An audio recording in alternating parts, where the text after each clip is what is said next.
Madam First Lady Imelda Marcos na, nakakahiya kayo, magkakapatid, magpipinsan, hindi kayo nagkakasundo. Sa ngayon naman sa akin sabi, mali nga talaga, kagalit talaga yun. Ano ba, sabi niya, bang nagawa natin para sa kanila? Yan ang dapat sagutin ni Bongbong at ni Martin. Nagagalit yun eh. Nga, naku, napakadami pang bitin, kaya nagtataka ako. At tuwing nagsasalita kami sa unprogram, parang pinipigil kami.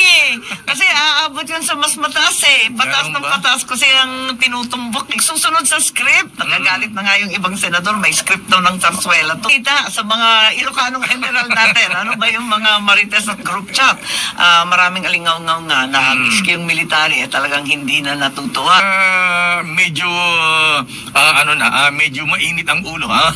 Talagang mainit ang ulo at matatapang kasi sumusulat sila at mga active ang pumipirma, hindi na yung retired. Kaya kinakailangan kausapin talaga kasi hindi talaga tama ang nangyayari sa bansa. Pag nakarinig ka naman ng ganito. Yung special guest ngayon, mahabigan, wala po iba, presidential sister. Ayan, ang close na pinsan ni dating House Speaker Ferdinand Martin Romualdez. Good morning, Senator Amy Marcos, ma'am. Naimbag na bigat na po, Senadora. Kastamit kenggang, yamang kami, kaldeosa na si Sister L. Ayan, Sister Sa lahat ng nakikinig sa DZRH ng daming bayan, good morning sa inyong lahat.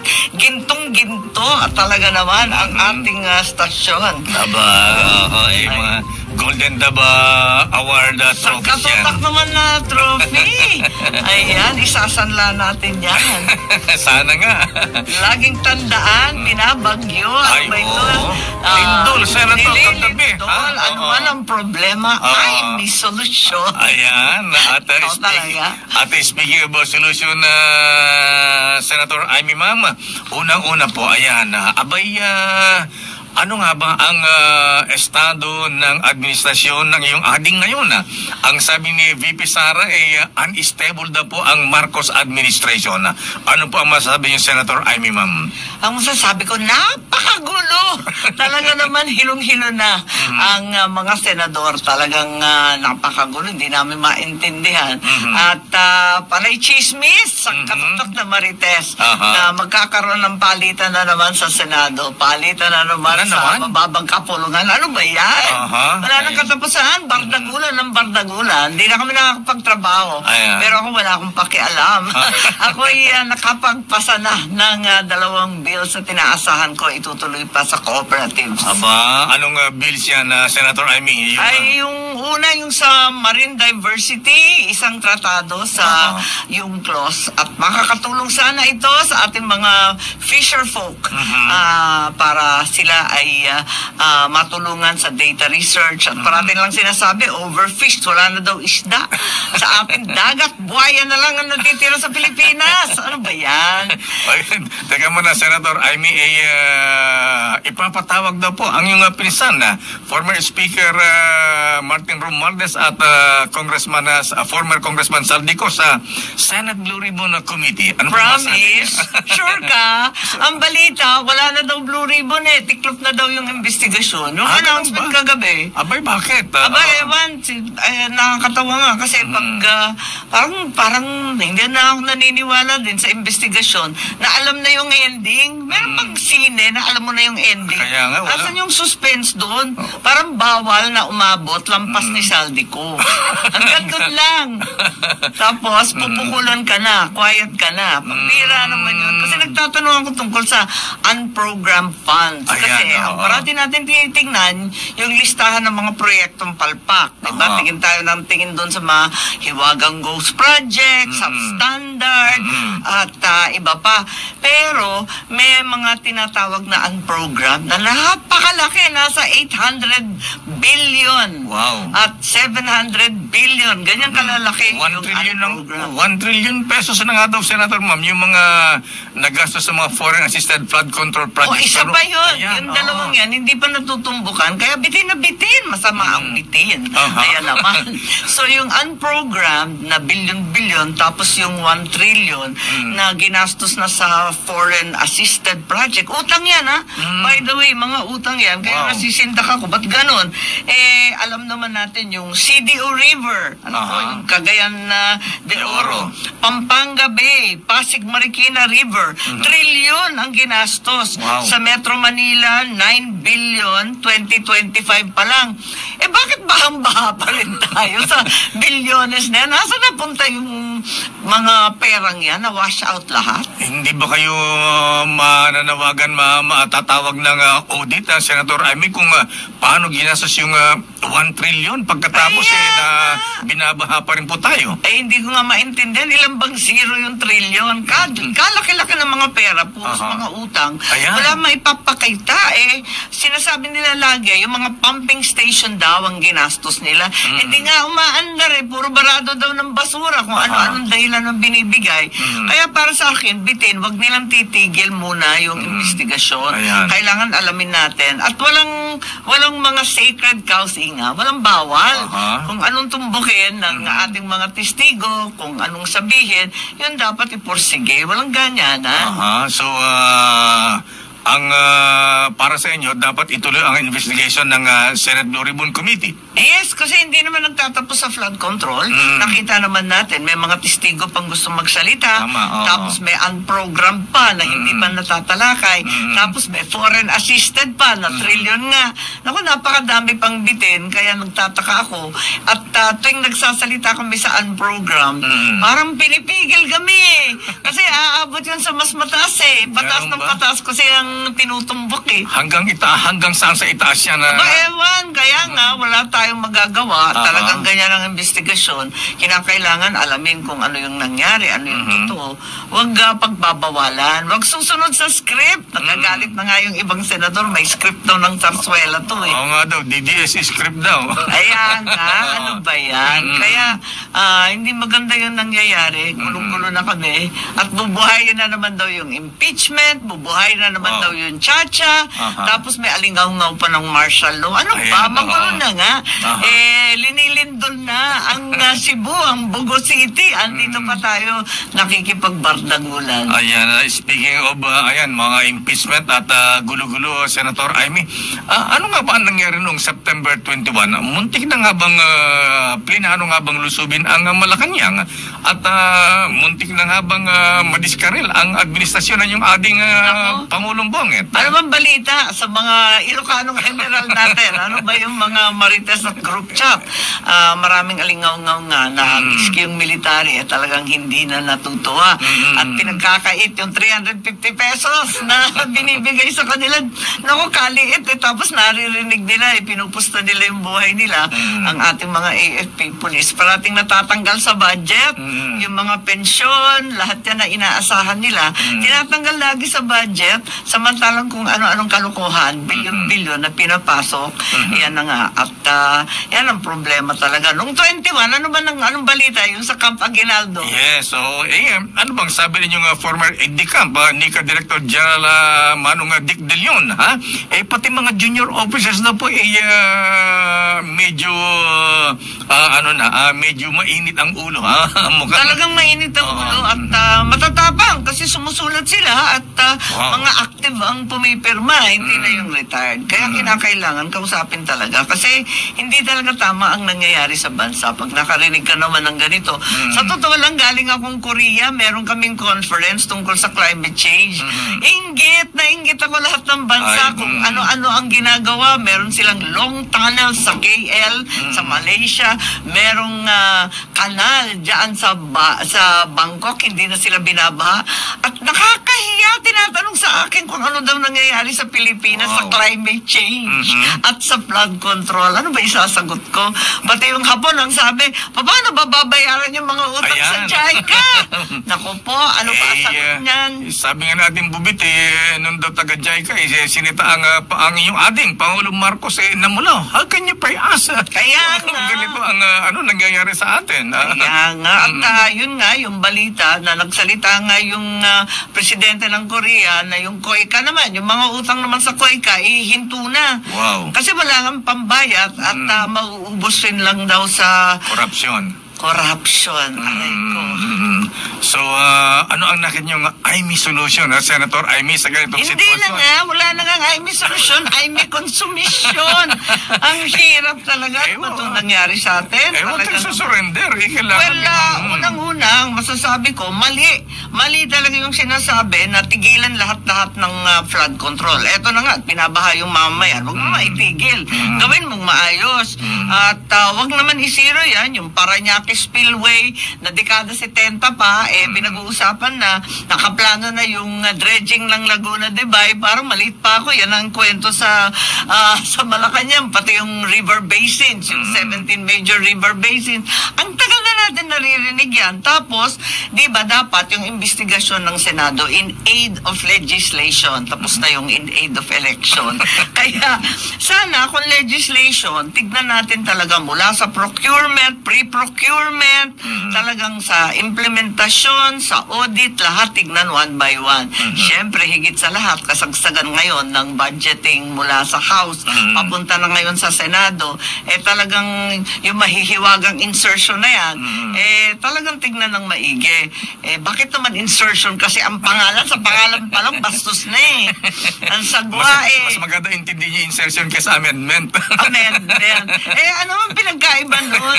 Ang power of the purse, syempre, nasa Kongreso at sa Senado. Talaga naman na maglalagay ng amendment. Lahat nga ng national agency, panay hingi eh.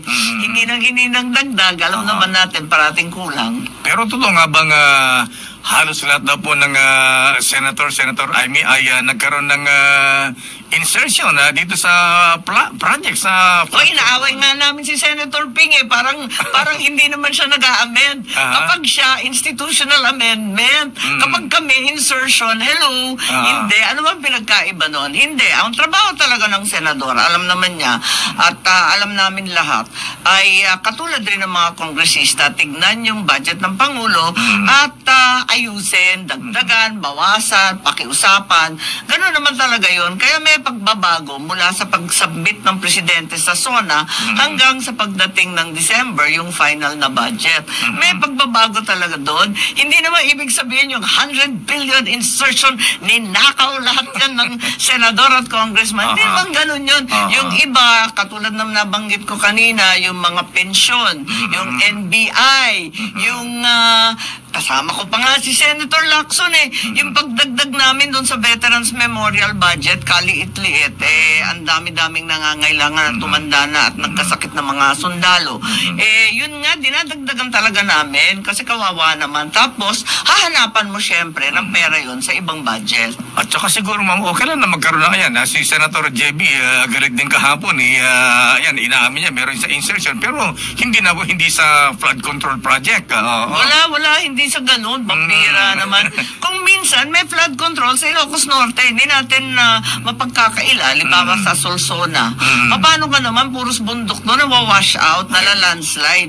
Talagang magkakaroon ng flood control. Wala nang tulay na out na yung mga kalsada. Naging karayan na lahat ng bukid. Anong gagawin mo? Siyempre, ayusin. Pati karayan natin, wala lang ang tubig Kaya nga, pati karayan, talagang tuyot na din. Umuulan lang pagbagyo sa Ilocos, aminin. At saka siguro, ma'am, bantayan din kasi natin, bakit yung ang reklamo, bakit yung mga pondo sa flagship projects ng presidente, nawawala pa? Bakit nangyayari yun? Ba't hindi nababantayan sa BICAM? Hindi ba kawalang hiyaan talaga yung pangyayaring ganyan? Dati kasi, yung panahon ng tatay ko, hinihiwalay yung long-term project. Okay. Para magkaroon tayong ng magagandang flood control, magagandang highway. Nabubuo yan, hindi naman yan pwedeng tapusin sa loob ng isang taon. Samantalang yung timeline ng budget, isang taon lang. Ano naman matatapos mo sa isang taon? Mga farm to pocket road. Ako, ayan na tayo. Dapat, yung mga long term, talagang multi-year, talagang bigyan yan ng tuloy-tuloy. Wag ginaganyan, china-chap-chap, pati yung sa Pangulo, wala man respeto. Inalagay sa unprogram. Last minute, nakita ko sila last year. Hindi ako pumirma ng budget last year. Kasi nagwawala na ako, nakita ko na, blanco lahat.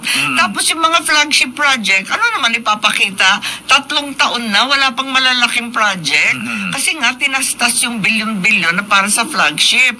Yung iba noon, foreign assisted, utang. So, nagbabayad tayo ng handling o holding fee, yung para i-reserve yung pera para sa atin. May bayad yun. Kapag hindi natin binigay yung counterpart, nako, nawawaldas lang yun.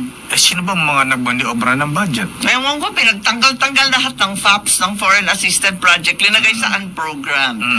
Paano magiging unprogram? Mag-aantay ka ng savings. Pero ang balita sa Department of Budget, magbayad ka ng 5 to 10%, pwedeng i-release ang unprogram kahit walang savings. Wow. Very magical. Mukhang may alam ko sa DBM, Senator Amy. Talaga bulok talaga yung sistema mula DBM hanggang DPWH. Lahat yan may gulo. Pati yung nabanggit ni VP, yung tungkol sa mga sindikato, sa Pogo. Ako, ayoko kasi yung I told you so, very manang ang dating. I wish I were wrong, pero Mayo pa lang, 2021 pa lamang, nag-aalala na ako. Bakit tumatanggap ng donasyon sa Pogo, sa sindikato, sa kontraktor? Sinasabihan ko na sina Bonjing, dahan-dahan kayo dyan, baka may hingin niya na hindi nyo kayang bigay. Wow. Tapos May 2023, nag-umpisa na yung Tambalos Laws at yung confidential funds, ginulo na ng ginulo. Tapos December 2024, ang kulit ko na nga Nahiya na ako sa sarili ko, ang kulit-kulit ko, very manang na talaga ang dating. December, nag-umpisa yung People's Initiative, naalala ninyo yung Chacha?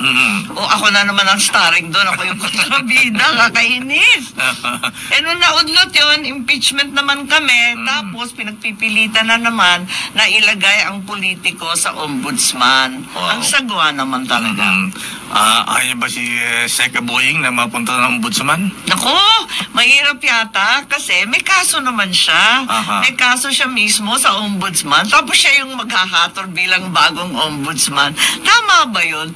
Hindi naman tama yata. Cleared na raw siya.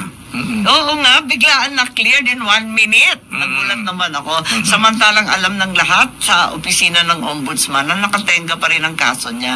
Kaya, eto, maraming kababalaghan. Talagang nalulungkot ako sa bansa natin. Habang ang palay nasa 8 pesos at marami pa rin naghihirap at humihingi ng tulong para sa kalusugan, ayan, palakasan pa rin ng sino ang may maip, sino ang may tupad, akap at AX na natitira. Bilyong-bilyong pang natitira Sa ganitong mga problema, Senator Amy, sino ang mga dapat managot dyan? Siyempre, maapektuhan ng iyong ading. Ayan, sasabihin naman, command responsibility, nasa presidenta yan. Parang hindi niya kaya talagang pagsabihan si Martin. Hindi ko lang maintindihan. Alam ko mabait siya, pero wag naman na papayag ng kabulastugan.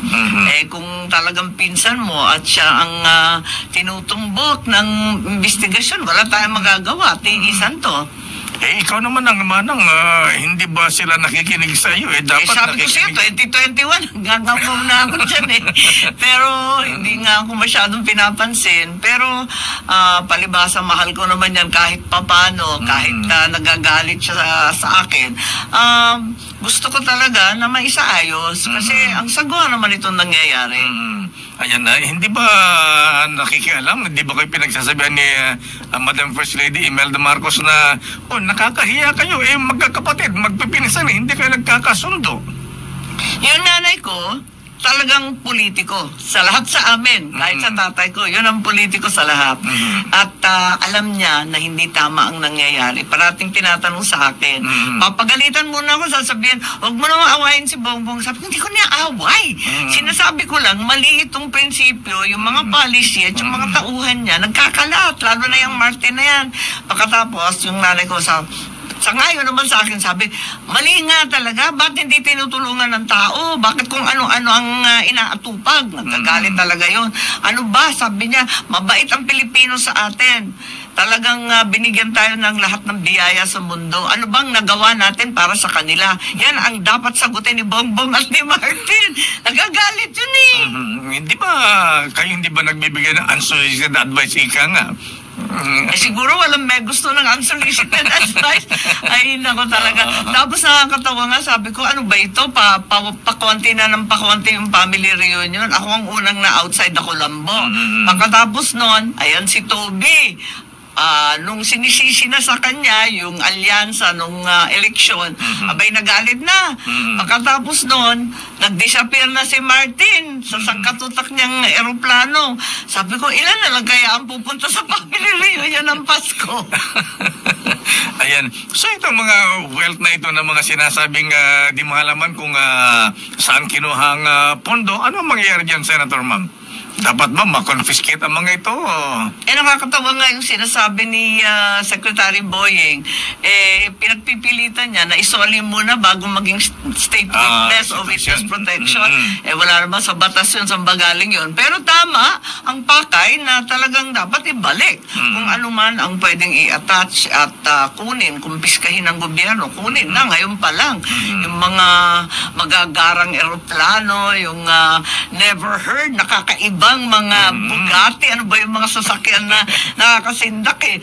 Hindi ko pa alam kung ano yung mga coaching yun eh. Yung nga ang sabi, daig pa nila ang presidente. Ang presidente walang mga ganyang sasakyan, pero sila sandamakmak, hindi lang isa, dalawa, tatlo. Oo nga, nakakagulat, di ba?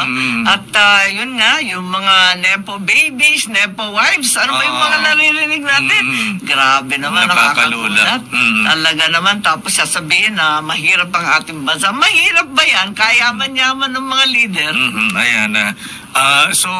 Senator Ma'am, aside sa politika, pag-usapan naman natin yung para sa bayan. Meron na kayong panukala o naisabatas na ito ang libreng libing? Ano ba itong libreng libing? Nakakatuwa nga kasi sa loob ng ilang buwan, 2 buwan pala kailan ba? Parang haba-haba na namin ang pangyayari. 2 buwan pa lang nakakalipas, pag-extend tayo up to 4 years ng barangay and SK election. So, ayos na yon. At least kahit papano. Tapos, yung Wi-Fi na parating dinadaing yung internet, yung konektadong Pinoy. Ako rin ang principal sponsor doon. Kaya tonto ako na napasa. Kahit ang dami-daming naglalabi, alam mo na, yung ating mga telco, mga bilyonaryo rin. At yung libreng libing, yung latest. Ma'am, asan yung Pinoy konektadong Pinoy may mga darating nga bang foreign telcos? Yes, may darating na foreign telcos at pati yung mga local, maraming gusto mag-invest. Takot na takot lang na dumaan pa sa Congress at sa Senado para sa kanilang prangkisa. Kasi mas mahal pa raw yun kaysa sa prangkisa. Aray ko po. Kaya, eto nga, maraming, kahit yung mga community, yung maliliit na wifi lang, yung ibang OFW natin, nag-set up sa lugar lang nila. Pwede naman kasi yun. Tapos yung mga Starlink nga, na naririnig natin. Kaya maraming papasok, big and small, foreign and local. Pagkatapos, naririnig rin natin yung DICT, di ba? Mamaya, meron kaming commission on appointments, yung bagong Secretary Aguda, tagapasukin sa awa ng Diyos. Paano pala si Secretary Aguda? Ratuita, ang nanay, tagapasukin. Tapos, taga-La Union naman yung ama. Kaya solid, mas pa yun. So, GI. GI, better perform. Naku, kakaya. Speaking of GI, ayan, ang mga inapoy na ng Pangulong Bongit, puro Ilocano. Ayan, Asurin. Ayan, Asurin. Balik ng bayan. ICI, oo. Pati speaker, ayan, sinuportahan si Speaker Boji. Okay, taga Isabela naman, sina Boji.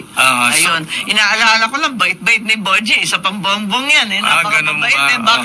Baka hindi niya kayang sipain yung mga buhaya dyan nagkalat.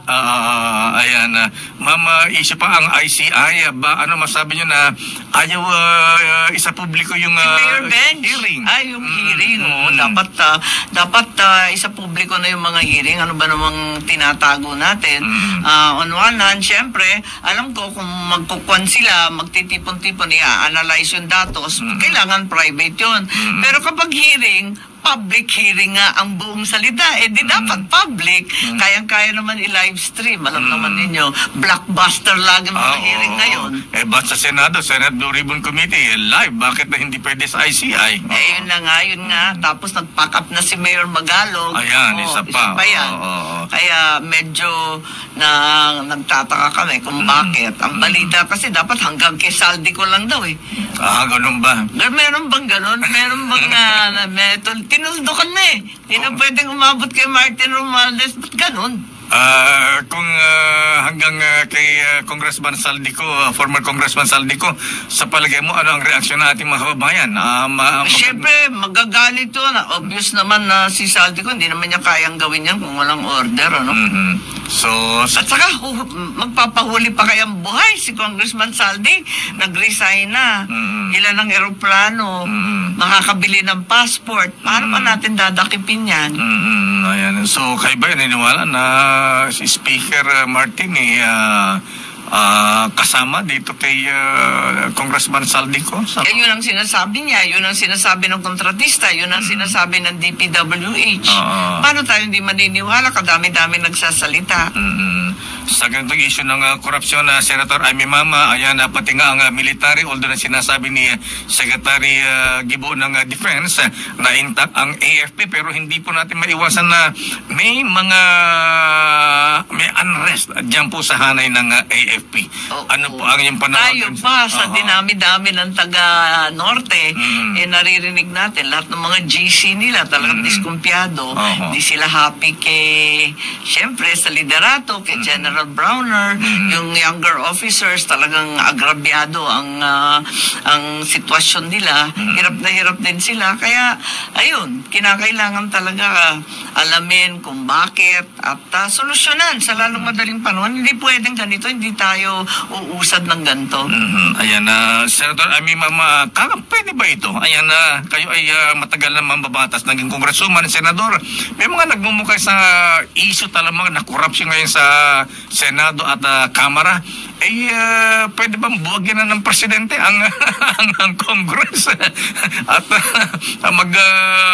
ng tipong ala revolutionary government? Pwede bang gawin ng isang presidente yan? Sino magte-take over? Yan ang question. At sabi mo nga, paano magwa-martial law? Mismo yung mga sundalo, diskumpiyado. At sa Camp Aguinaldo, noong 21 September, di natin alam kung anong nilitaw kasi talagang maraming salita at maraming galit. Kaya hindi natin alam kung ano nangyayari. Kailangan talaga, siguro isaayos lahat itong mga pangyayari at parusahan. Ang problema kasi, wala kasing nahuhuli. Tapos papalipas lang, papalamig lang ng ilang buwan, nakalimutan na ng lahat. Huwag natin kalimutan, kailangan i-prosecute, ikulong. Ayan, sa lalong madaling panahon. Sa lalong madaling panahon, ikulong ang mga lulong. At nainip na ang ating mga kababayan at sabi nga kung wala daw nangyari noong September 21, dahil magpapasko na, baka daw February. EDSA season. EDSA anniversary. EDSA season natin. Basta yung yung gutom ng Enero at Pebrero, tatama na.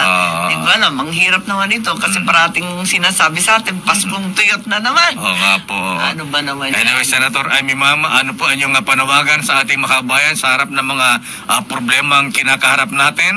At panawagan din sa inyong ading kay Pangulong Marcos. Una, anong masabi sa ating mga kababayan sa ganitong problemang kinakaharap natin na talamak ang corruption?